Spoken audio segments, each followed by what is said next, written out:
আসসালামু আলাইকুম, সকলকে স্বাগতম আমার মায়ের চ্যানেলে। চলুন আজ মায়ের হাতের ছোট মাছের সহজ রেসিপি দেখে নেওয়া যাক। প্রথমে একটি কড়াইয়ে 1 কাপের মতো পেঁয়াজ কুচি নিয়ে নেব।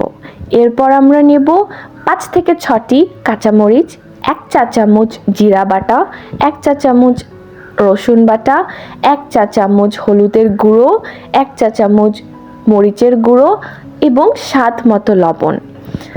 শেষে আমরা নিয়ে নিব হাফ কাপের মতো তেল। এরপর আমরা সুন্দর করে হাত দিয়ে পেঁয়াজ এবং মশলাগুলো মাখিয়ে নিব। তারপর আমরা ছোট ছোট করে টমেটো কুচি কেটে রাখা সেগুলো দিয়ে দিব, ম্যারিনেট করে নিব পেঁয়াজ এবং মশলাগুলোর সাথে। এরপর আমরা পরিষ্কার করে রাখা মাছগুলো এর মধ্যে দিয়ে সুন্দর করে মাছগুলো মশলা, টমেটো এবং পেঁয়াজ কাঁচামরিচের সাথে হাত দিয়ে মেখে নিব। এমনভাবে মেখে নিতে হবে যেন মাছের সাথে সব মশলাগুলো ভালো মতো লেগে যায়। মাছগুলো মাখানোর শেষে আমরা 1 কাপের মতো পরিমাণ পানি দিয়ে দেব এতে, এবং আশেপাশে লেগে থাকা মশলাগুলো পানি দিয়ে মুছে দেব।